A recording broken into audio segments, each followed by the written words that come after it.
Mesdames et messieurs les membres, le président d'institution, mesdames et messieurs les membres du gouvernement, honorables députés du Conseil national de la transition, mesdames et messieurs les membres du corps diplomatique, mesdames et messieurs, en entrant ce matin dans cette enceinte, dans ce prestigieux temple des lois, je suis pris d'un léger frémissement à l'idée que c'est ici que s'élaborent et se prennent les grandes décisions qui, avec celles du gouvernement, donnent corps, vie et légitimité à la transition. J'ai parlé de légitimité, un peu pour réfuter les fausses thèses et les rhétoriques qui ne voient de légitimité que dans les urnes. Permettez-moi de préciser que la légitimité est avant tout la claire conscience que l'on a de servir son pays à l'appel de son peuple.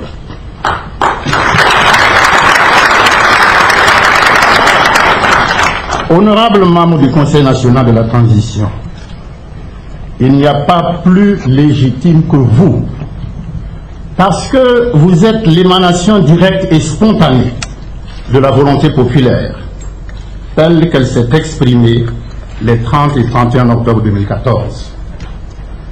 Onction du peuple, vous êtes la quintessence même de la représentation nationale, et c'est en cette qualité que, président de la transition, je viens vous saluer et surtout vous rendre un vibrant hommage.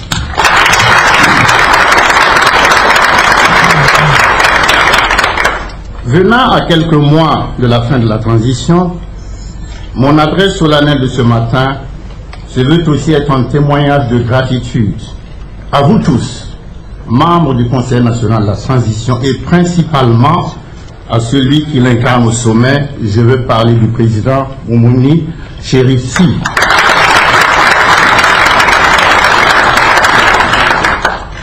Nul ne peut ignorer le rôle éminent que vous avez joué lors du plus ignoble attentat à la liberté du peuple burkinabé le 16 septembre 2015.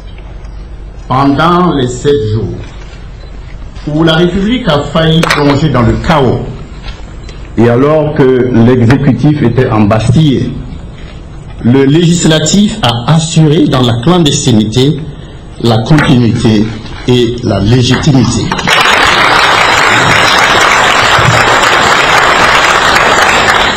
Avec le concours de la jeunesse, de l'armée loyale, de la société civile, des syndicats, de la presse, de toutes les autres forces vives, vous avez ainsi sauvegardé la nation et avec elle notre souveraineté, notre fierté et notre dignité.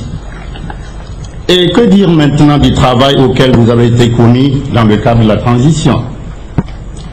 On peut affirmer sans embâche qu'en l'espace d'une année, l'œuvre législative du Conseil national de la transition a été immense, allant des préoccupations quotidiennes de la vie aux nécessités de la vie nationale.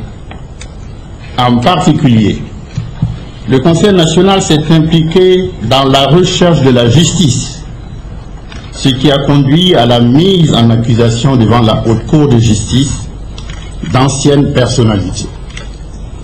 Tout récemment encore, vous avez mené une enquête parlementaire sur les fraudes fiscales qui a déjà permis de recouvrer 4 milliards de francs CFA pour le trésor public et dont le rapport transmis au gouvernement fera l'objet d'un examen méticuleux en espérant que la suite sera prise en compte par les prochaines autorités.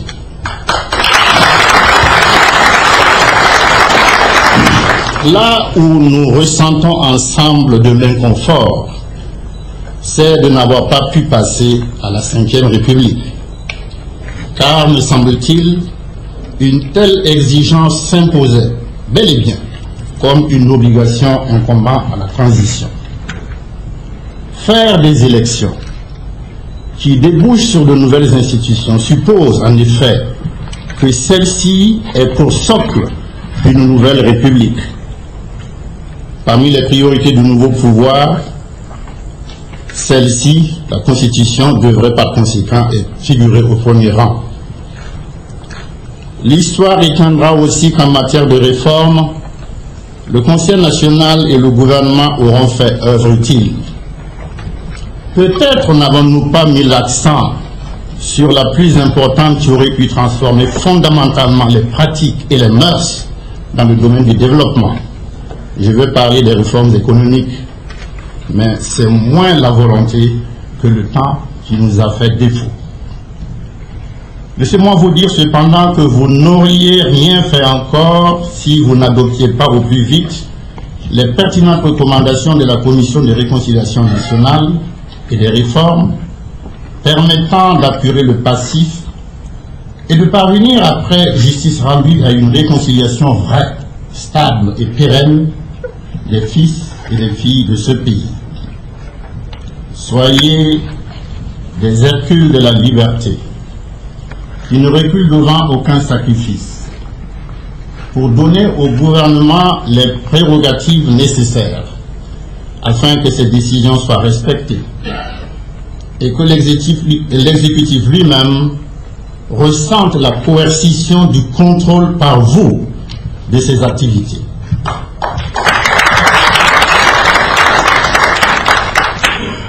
De tout temps et à travers les âges, l'histoire a démontré qu'un peuple uni, un peuple qui sait rester uni, est un peuple fort.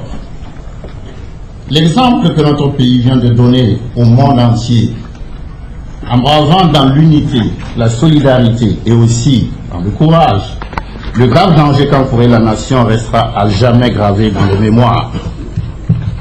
En comptant d'abord sur nous-mêmes, nous avons pu recevoir comme par surabondance la compréhension et le soutien de la communauté internationale.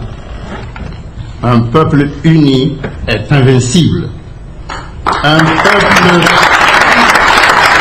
peuple debout, comme un seul homme, met en déroute tous les imposteurs du monde. Tel est, au demeurant, le message de l'insurrection populaire et de la résistance au coup d'État dont nous honorerons la mémoire des victimes les jours prochains.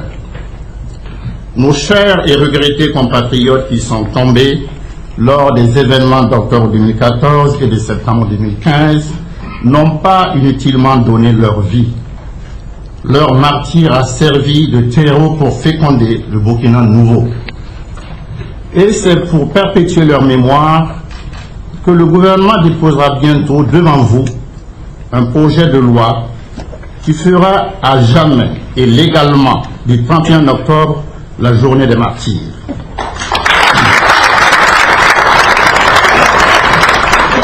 Je considère enfin comme un devoir impérieux de la nation de rendre grâce à la Providence pour nous avoir tiré du danger chaque fois que nous en étions gravement menacés.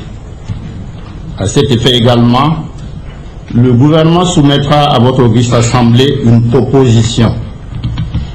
En considérant les graves crises que nous avons surmontées, quelquefois miraculeusement, en se disant que nous aurions pu, comme certains pays, être dans la guerre civile, il me semble d'une grande pertinence que chaque année, nous offrions un grand tédéum en reconnaissance au maître du temps et de l'histoire.